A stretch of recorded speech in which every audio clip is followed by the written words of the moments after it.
Hey everybody, I want to talk about a very controversial topic today. And I'm not an expert in this, and I'm not an expert in anything. I don't claim to know any truth. But there's some things that I do know. And I know that we all just want to love deeply. We all want to live peacefully together. We want to have beautiful animals. We want to treat the animals well. We want to love the earth. We want to respect the future generations. We want to take care of the planet. We want to learn how to live peacefully. We want to learn how to stay in peace when chaos is around us. We want to prophesize and create a prophecy about the future earth. And so the Bible talks about, actually Jesus encourages us to make prophecies. And so I'm going to make a prophecy here that a time will come when humanity needs to make a decision. And we're coming near that time. Are we going to come together peacefully, or are we going to divide? Are we going to choose greed, compulsivity, avoidance, escapism, judgment, anger, resentment, fear, hate, tolerance of bad behavior, excuses, procrastination? Or are we going to rise up as one people all over the world to stand for a new and better planet for everybody? Are we going to support causes that really make a difference? Are we going to really, really learn how to nourish our health with supplements, herbs, natural remedies, food, medicine, exercise, nature, community, love? Are we going to stand for truth? Are we going to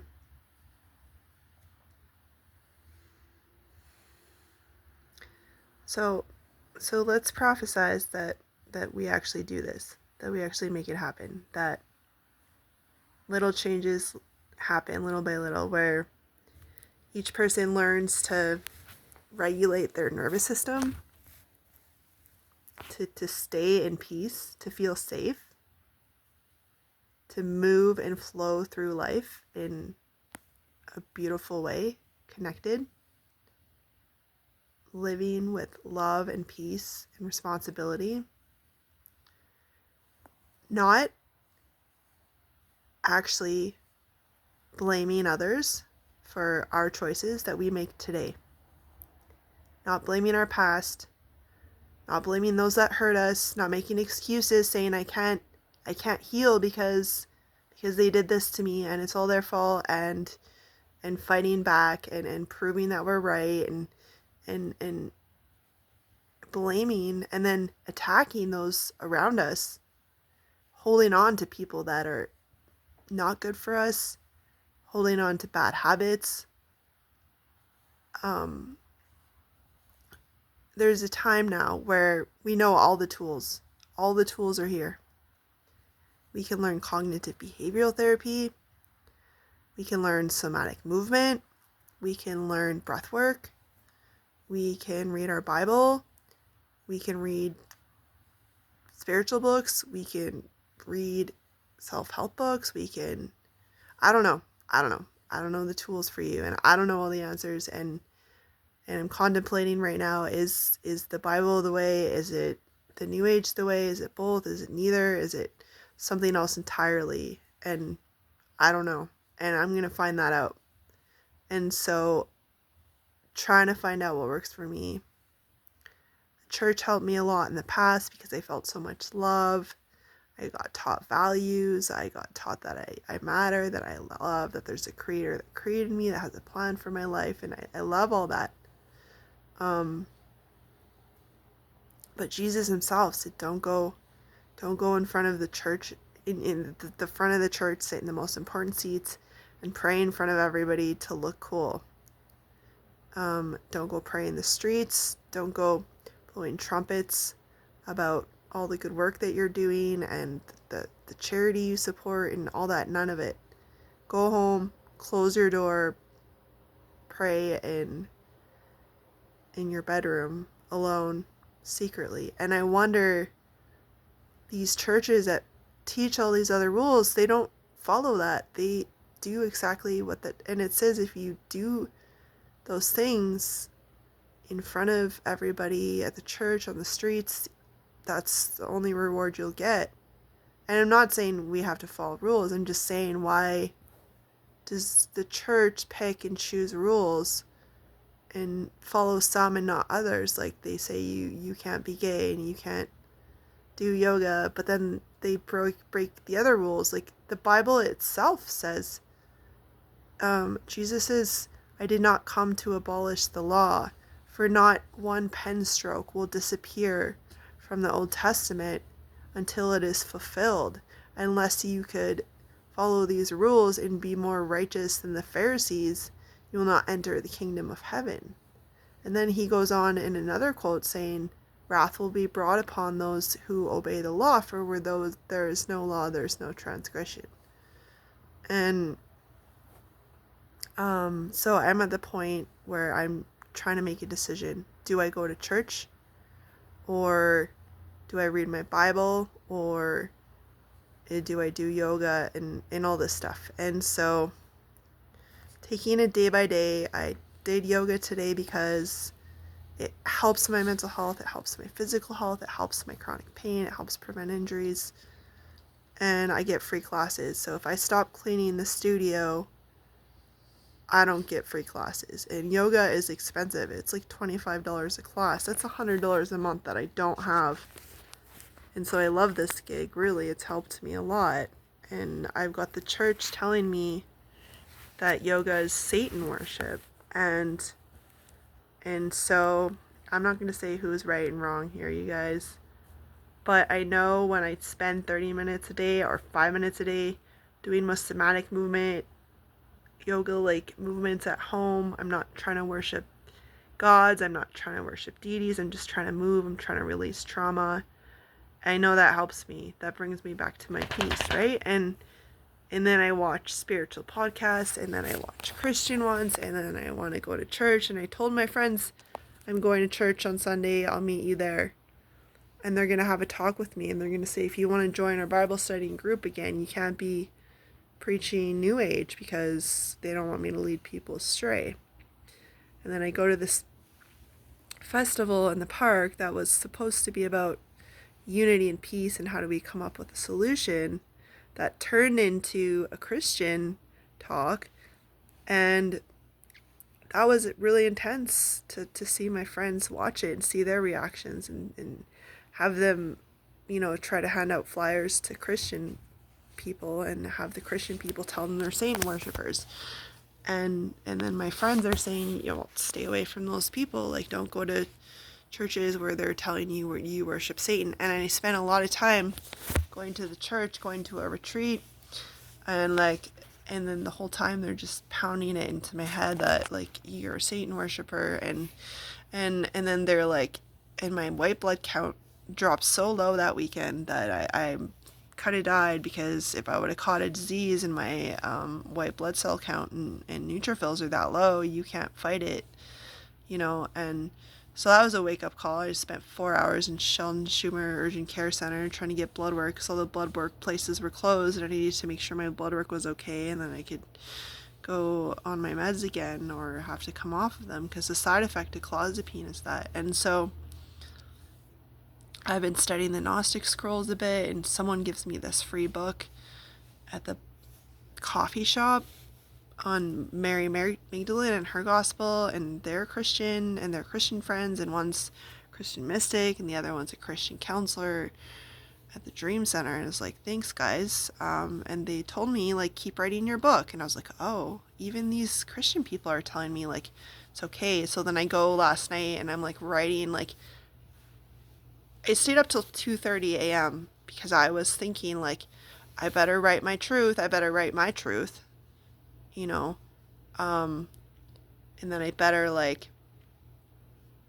And then I won't be persuaded by other people's truths because I'll come up with my own. And then, oh my God, I didn't get enough sleep. And then I wake up and then I write for an hour. So I'm on True Hope. I've been doing the supplement for 3 or 4 days and it's making me short of breath. And then I stayed up really late and I'm like, oh my God, is it helping? But then I've been doing my dishes and cooking more and keeping my place cleaner and then being able to write more. So I'm like, okay, maybe it's helping. But part of me wants to quit and be like, oh no, oh my God, what if I come off my meds? What if I get really sick?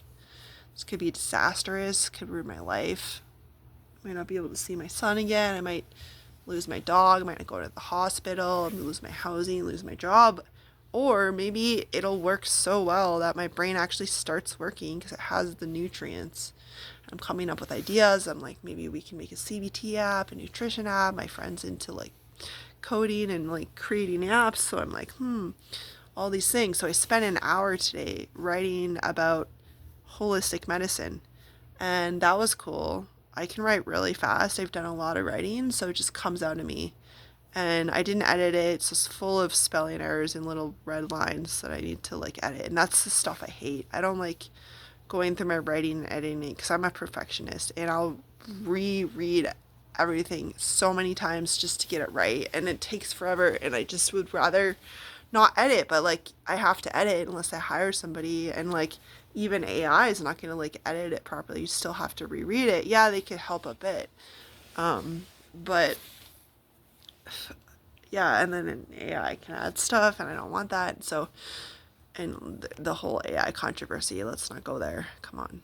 And so I've noticed, and this is my experience, and you can call me crazy and say I have schizophrenia and I don't know what I'm talking about, but I've seen a lot of evidence, you guys, that the decisions I make affect world events. They affect weather, they affect wars, they affect famines. Like, you can't live my experience and like see the evidence and then deny that and call it crazy. Like I told my ex about it and he's like, that makes sense. That's your reality. That's how the world works. And like I'll be like, oh wow, there's like a ceasefire when I actually sit and do my somatic movement and find peace inside of me and regulate my nervous system and feel safe. Then the ceasefire starts. And then when I stop doing it, the ceasefire gets broken, and then I do it again, and the ceasefire is doing good. But all this stuff with the like Hamas and the blockades and the oil prices going up, like we could be heading towards famine. We could be heading towards a disaster, wars. We don't know what's coming, and so I keep coming back to like regulating my nervous system and then still tuning into the Christian stuff too. I'm keeping an eye out on what the pastor's saying. I'm keeping an eye out on, you know, certain biblical perspectives online. I'm really, and maybe all of this stuff is a distraction. Maybe it's like, how do we, if there's a loving creator God that created us, well, what does it want from us, right? And studying the Gnostic scrolls and trying to figure out when they were written and what actually happened 2,000 years ago. Like, we don't know. No one really knows. Nobody's there. We're not time travelers.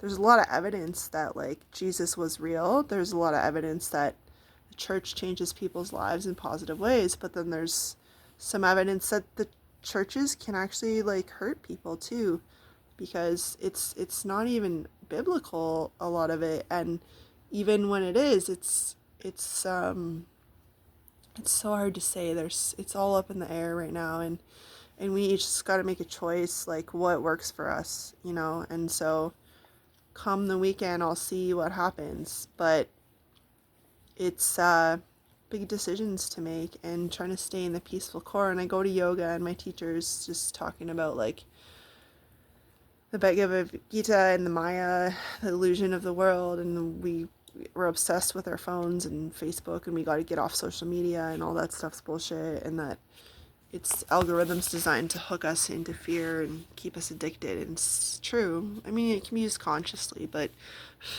it can also be really evil, honestly. And we know that, you know, when social media came out in the suicide teen rates skyrocketed. And that's statistics you can read online. That's real. That's why like some places around the world are actually just, they're actually like making it illegal for people to even use the internet until they're 17, 18, right? Makes sense. You know, people have age restrictions on, you know, social media, and not all parents follow it, and we're giving kids way too much screen time. And man, I wish my parents had known what I was doing on the internet when I was a teen. Like, holy fuck. I was on pro suicide sites figuring out how to kill myself. I was on pro anorexic sites figuring out how to starve myself and put my hand down my throat because I felt like I belonged to those people. It's evil shit. 1/3 of the internet is porn. A lot of that is teens that are raped, or women that are not wanting to make, that are forced into it, and men addicted to it. It's destroying marriages. Like, the internet can be used consciously, it can be used not consciously. And so I just want to put it out there, like, what are the solutions? So if you want to like, and I'm going against the Bible here by tooting my horn, but honestly, like, once in a while I'll give $5 to Tree Canada or Marine Conservation Institute just to feel like I'm part of the solution and try to help. You know, I know my lifestyle takes trees, so if I could put $5 towards planting trees, maybe it'll balance it out a bit. If we each put $5 a month, we'd probably solve the tree crisis, because we're cutting down more trees than we're planting. So I want to prophesize, like, we're gonna find a way to like use technology and AI in a conscious way to track all of the resources. You can watch this in Zeitgeist movie, but like, track all the resources around the world. How much trees are we cutting down? How much fish are we harvesting? How much farmland and soil are we destroying? Where's our resources coming from? How much oil do we have? Right? And how much electricity are we using? How much water are we using as a society? And then we balance it out and we set restrictions. Not in a controlling way where we're locking people in 15-minute cities and stopping them from buying things by putting chips in their hand and tracking them. And maybe that's part of the Bible prophecies. And that's one of my worries. If I study the Bible, am I going to make the end times come because I believe in them? And I don't want the end times to come. I don't want Jesus to come back and send all the unbelievers to hell. Like, I don't want that prophecy to come true. I don't. Unless everybody's on board and believes and then everyone goes to heaven. Like, I don't want to see anyone go to hell. I don't want to go to hell myself. I don't want to, like, so I don't want to buy into, like, and why was the book of Revelation written so much longer after Jesus was alive? Like, if it was written so much longer, then the person that wrote it wasn't even alive during the time, or if he was super young. If people lived to age 70 during those times, I'm getting dog fur everywhere. I'm petting my dog. It's all over my face. Why was the book of Revelation written so long after the other books? Like, who wrote that? Did Jesus even tell them to write that? Like, is this even a divine inspiration? Or is it something that got added after? Because if Jesus died at age 30 and AD is started when Jesus was born at age 10, and then the book of Revelation was written like 70 years after Jesus's time, 30, let's say 70, I don't know all the numbers, I can't remember, and I keep asking Alexa. Anyways, maybe it's true, maybe it's not. Like, why are we walking around saying that the Old Testament is a history book, as if Jonah and the whale could actually eat someone and spit it out, and the whole earth could just, you know, have two animals that repopulate the earth? Like, I thought if two people have a baby and they have a boy and a girl and those two people mate, that's brother and sister. Okay, now we're talking about incest, and we're talking about, you know, the earth being created from a man and a woman, and then they have kids and their kids mate, like, wouldn't the kids be really sick? Like, we know what happens when incest happens. Like, anyways, it's just kind of a messed up thing to say that that's what happened. Like, we look at dinosaurs. Dinosaurs were alive way longer than people. We know that, by looking at fossils, because we can date back to like those times. And so like, I'm trying to just say that we don't need to throw the Bible out. We don't need to throw out religion. I mean, so many people are saved in beautiful ways. I was at a time in my life, and so I'm just saying, how do we contemplate all of this with love, with gratitude, not with like judgment of like, I'm better than you, or like, my religion's better than yours, or like, can we embrace all paths? Can we embrace all people? Can we, like, yeah, maybe we need to just follow what the Bible says. Maybe it's a rule book and that's the only way through this. I don't know. And I'm not going to know until I test things. And the Bible says to test prophecies, to test everything. That you'll know the true prophets, the good people, will have good fruit. And then you'll know who's of the light and the dark, because the people of the light will bear good fruit. Well, I've seen a lot of New Age people bear really beautiful fruit, and I've seen a lot of Christians bear bad fruit. So it's not all black and white, like, oh, I'm just going to be saved because I call myself a Christian. To be Christian is really to be like Christ, to walk like Christ, to serve the poor, to help the needy, to be forgiving and kind and loving and just, and all those beautiful, amazing teachings that Jesus was a very profound, amazing, enlightened person. Was he here? Was the story real? I don't know. I'm just saying, like, all these Gnostic scrolls about the Gospel of Mary Magdalene and Jesus teaching that the kingdom of God's within us, and we can find enlightenment ourselves by becoming like God, by purifying ourselves, by practices, whatever. I don't know. I haven't read all the teachings, but it's way different than the Bible. This is why apparently the people got together and decided which books to keep and which ones to not keep. And the ones that they chose to keep were the ones that were more congruent with the teachings that they thought Jesus taught, and the other ones didn't make sense, so they took them out, but they were still there. They were still written. Even my pastor, he says it's okay to study these teachings. We just don't need to follow them. We need to follow the Bible. But it's fascinating. Like, why were these books taken out? Why were the Gospel of Mary Magdalene and teachings that Jesus was saying the kingdom of God is on earth, it's within us, it's not something to be found after we die? Did he even say that he was God? That's debatable. Is like, what actually happened? Like, what's actually going on? And how did the religions have so much control? To even in China, people get killed for being Christian. They get thrown in prison. Like, did you guys know the corruption going on in China right now? And no one's talking about it. And like, they don't teach it in schools. School are like, oh, China work really hard. They have slave labor with children. But like, anyways, the truth is going to come out. The truth is coming out. It's coming out. We can't stop it.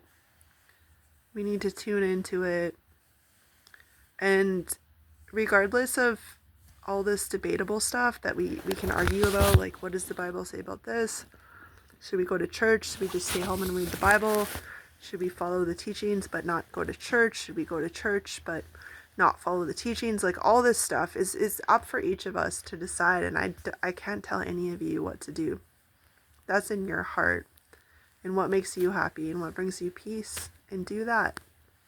And if you want to burn your vision boards and you want to stop manifesting, that's fine with me. Like, I'm not saying that stuff is the way anymore. Like, I don't know, but come together, love each other, be honest, be peaceful, take care of your health, nourish yourselves, good food, plant medicines, natural remedies, go see your doctor when you need to, pharmaceuticals when you need to, whatever works, do what works. And I think what I'm really trying to learn is no one else can tell me. No one can tell me how to understand the Bible or interpret it. No one can tell me what I should do. It's like I tune into that and ask God, like, hey, like I really do believe that there was a creator. I've seen evidence in my life. I do believe there is a God. There's a higher power. There's a more conscious. I can't explain it. I just know. And it's not just me. There's something outside of me bigger than me, and I need help, and I try to tune into it, and I try to ask for help, like, God, what are you telling me today? And like, and listen, and like, I still burn my sage sometimes. I still like, I'm figuring it all out, and so I'm sorry. I don't mean to like go to church and then my Christian friends are mad and then my other spiritual friends are mad I went to church, and it's just like, oh my God, can we stop fighting already? Just let me figure it out. Give me some space. Give me some peace. Give me some love. Give me some love. Pet my dog. Take care of my dog. Coming back to like, how do I optimize my nutrition as best as I can? And I'm going to stop trying to save money, because every time I save money, I spend it. So I'm just going to buy what I need when I need it and try to eat as absolute best as I can. And maybe there's a little bit of, once my brain works and my body works, I'll figure out what to do with my money so I can start saving. And I don't know, but maybe that's not responsible. But I think like health is priority, and I'm starting to study cognitive behavioral therapy.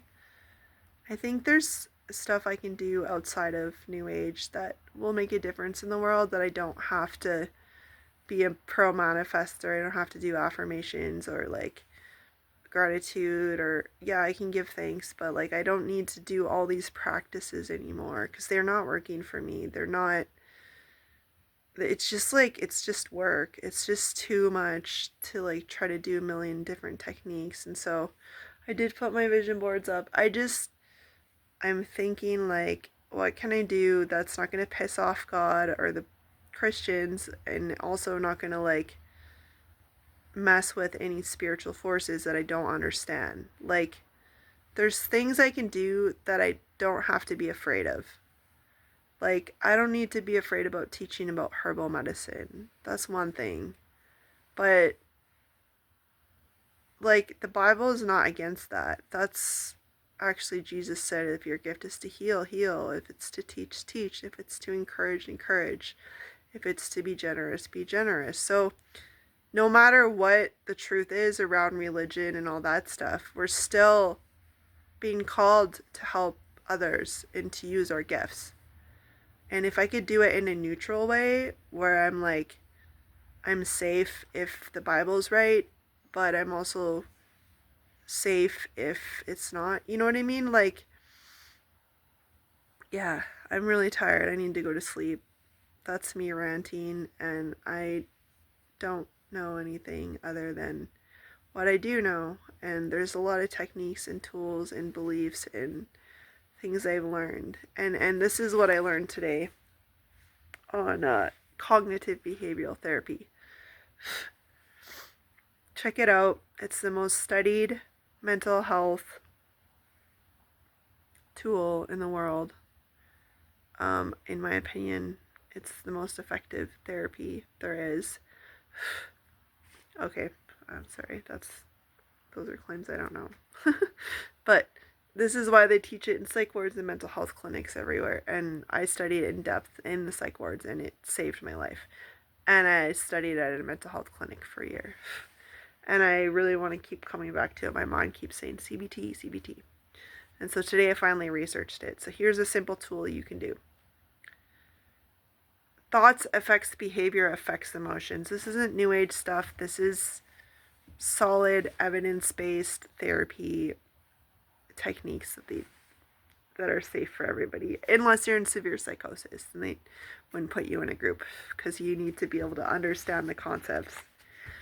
And so, yeah, psychosis, yes, you can do it with psychosis. I'm just saying, when you're in the very, very acute stage where you're like, the devil is chasing me, or I'm hearing voices and I want to jump off a building because I'm so scared I'm going to hell that I can't make a decision and I'm catatonic kind of state.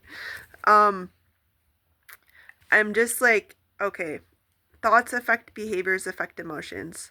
We want to feel better, we want to have good actions, and we want to have good thoughts. When we change our thoughts, it affects our emotions, it affects our behaviors. When we change our behavior, which is the easiest of the three to change, it affects our emotions, it affects our thoughts. Okay, so that being said, we can address this issue of, is our behavior avoidant? We're avoiding something. I'm not going to leave my house because I'm scared to be in public. Am I not going to clean my house because I don't feel like it, and I'm so depressed that I can't get off the couch? Am I going to consume?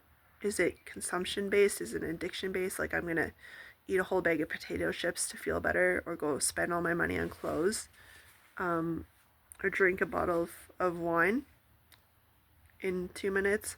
You know, like, it's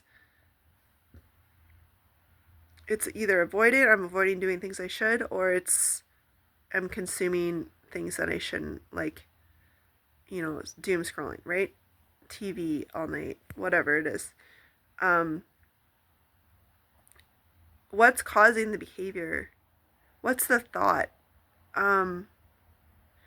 So you write down, what's the unhelpful behavior I'm doing? How does it make me feel? And then you rate that feeling on a scale of 1 to 10. And then you go and say, okay, what is the thought what's an unhelpful thought that I can address right now? And if that thought is a distortion and you can recognize it as a distortion, you can rewrite the thought. I'm not talking about affirmations and positive thinking. I'm talking about legitimately rewiring your brain to identify what's a distortion. So a distortion could be, I am unlovable. Nobody loves me, right? That's ridiculous. We are all lovable. It's not ridiculous. I'm not judging. I'm just saying that's not true. Maybe as a child we were abused and we weren't loved. Okay. Does that mean that we're unlovable? Does that mean that nobody in the world loves us? No. Our parents maybe didn't love us. I'm not talking about my parents. I'm just saying some. That's not love. Abuse is not love. Yeah, your parents didn't love you. That might be true. For some. Maybe parents abused the kids sometimes and loved them other times. Maybe not. But regardless, there was people that loved them. Teachers, friends, neighbors, babysitters, whatever. There's so many people that love you so much. And regardless of who you are, you could be a serial killer. That doesn't mean that you are unworthy of love. You could change. You could earn love. You could repent. You could, and regardless of, even if you're a serial killer, which you're not, hopefully, you go to jail, then what? You think there's not people that love you still? People that forgive you? People that understand you just fucked up because other people fucked you up? And understanding that, like, if I had that life, I'd be like that too. And I still love Putin and Donald Trump. I don't want them to go die and be murdered. I want them to wake up one day, have a revelation and say, hey, I'm so sorry, I did awful things, I'm a terrible person, but I deserve to get better. And so when you are trying to identify the thought, you can list, is it helpful or is it not helpful, right? What would a friend say to you about this thought? Would your friend tell you that you're worthless and unlovable? Would they expect you to be perfect in order to be loved? It doesn't mean we don't make our wrongs right and try to become a better person and try to be more lovable and loving. Okay, so we just address that thought as a distortion. But that thought creates our behavior. I could stay on the couch all day because I think that I'm unlovable. And I think if I go out and try to make friends that no one's going to love me because I'm a terrible person.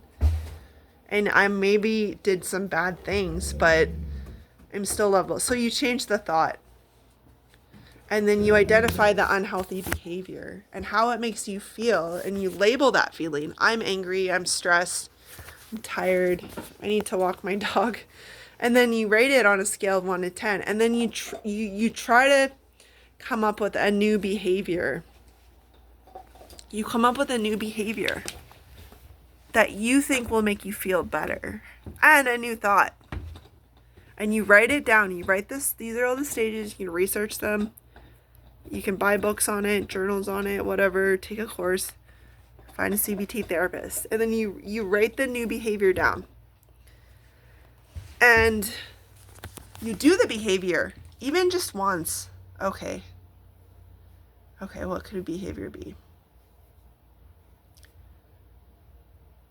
I'm going to sit down for 5 minutes and write about what I learned about nutrition so I can help people. That could be my behavior. And you don't want to be like, I'm going to run a marathon. No, you pick something realistic. SMART goals. Specific. I'm going to walk around the block. Measurable. M. Measurable. I'm going to walk to the field and back. Or I'm going to look on my watch and walk for 5 minutes. A. Achievable and attainable. I'm not going to say I'm going to walk for 2 hours because I'm probably not going to. I've learned this with my dog. When I try to say I need to walk all the way to the community center and back, I'm just going to walk to the end of the block and back. When I say, no, I'm going to walk up the top and then I'm going to do a circle and then maybe go through the field and back. Okay. And then maybe do a different route. Oh no, I'm bleeding. I don't know what happened. It's not bad. It's just a little cut. Okay. Achievable. A. Smart. SMARR. Realistic. T. Time-based. When am I going to do it by? I'm going to do it this weekend. I'm going to do it tomorrow. I'm going to do it in the next week. I'm going to like open my mail by the end of the week. I'm going to like call a friend this weekend. I'm going to whatever. That's how to set a SMART goal. They teach these in the hospital. These are skills. And even meditation. And I've had like Christian counselors that were okay with doing yoga at a community center where they're not worshiping other, they don't have statues of gods and teaching that kind of stuff. Or just doing like meditation where you focus on your body parts. It's called progressive muscular relaxation. I'm going to clench my hand and release. I'm going to clench my arm, release. Clench my shoulder, release. Or focus on my thumb and my hand and then it's called rotation of consciousness. I don't know what you want to call it. There's certain meditation techniques that I think some Christians would be fine with. So I'm just saying that's what they do in the hospitals. They do these techniques. You know, lay down for an hour and listen to a guided meditation, or do art for an hour, or CBT for an hour, or cooking for an hour, goal setting for an hour, walk and talk for an hour, go outside, go for a walk for an hour. They open the gym where you can do sports. This is what they do in psych wards, and it saved my life. And so, yeah, for me to even contemplate coming off meds right now is super scary, and it makes me want to like not feel safe. I'm scared if this doesn't work. Maybe I could just keep taking the True Hope and just stay at the two pills a day so that I don't have to come off meds, because anything higher than that, and they say it starts interacting with your meds, your brain starts, your meds, it's like being over medicated. You don't need your meds anymore, so you have to wean off. So if you don't take more than 2, then you can stay on your meds. So that's my plan. And anyways, that was a long rant, and I hope you're all doing well. Thanks for listening. If you stayed this long, thank you.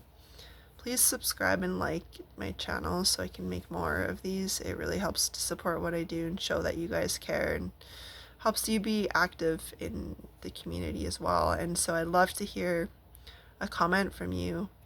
Just let me know if you've tried any of these techniques, CBT, progressive muscle relaxation, and how it worked for you, or what works for you.